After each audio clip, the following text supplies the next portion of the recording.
Yeah, well, here, day 61, May 25th, Anjumajuk River, and it's been quite a day. The two kiters, we finally connected. We had miscommunication yesterday. I camped here, uh, and they were just a mile up, and one of the kiters came over last night. Brent Broddy, a good friend of mine that's on the North Pole expedition with in '86, so they came over late, or early afternoon, and we talked for a while. And as we started talking, the west wind started coming up. In the meantime, I had the resupply was coming about 5 hours away. Dave said he'd be here at 2:45. The pilot, and then with the west wind coming up, the kiters had to go. And when you're kiting, when the wind comes up, you have to move. They have to get back to Cambridge by June 2nd. And then they had to switch over their kites. In the meantime, I gave them the rest of my food. And then I thought, oh man, if they kite out of here and the plane doesn't show up, I'm in trouble.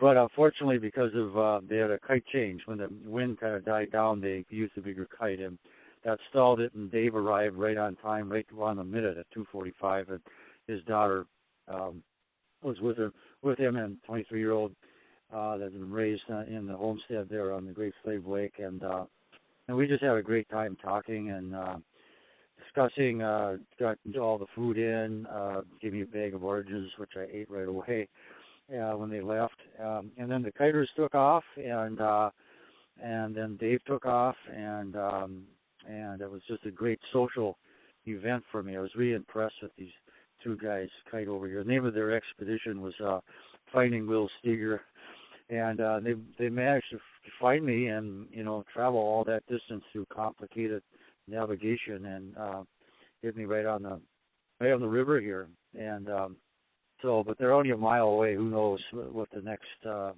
if the wind changes or stops, then you have to haul. You can haul maybe 10 miles a day. You can kite 50. But we'll see here. There's definitely a big weather shift coming along.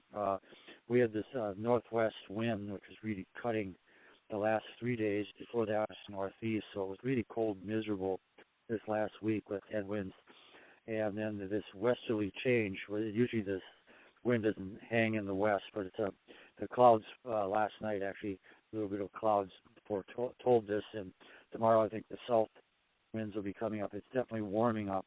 And I'm not sure if this is going to be it for the spring, but there's definitely a big change here in the weather, and the animals reflect all that too. The geese, there's always sandhill cranes around. They have this particular kind of a goofy way of croaking, and they're just kind of like my neighbors all the time. They always seem to camp right where they're nesting or mating. And but I feel so close to these animals here. I would just love to spend the whole season here to watch the babies hatch and all the activities that go on here in the summer. It must be a really beautiful, beautiful area. So I'm running out of my 4 minutes. I get 4 minutes to talk and then I'm cut off. So day 61, May 25th here, resupply day. And I most likely will travel tomorrow. I'm going to try to get a good night of sleep here and then hit it in the morning. So I'll check in tomorrow. Over and out.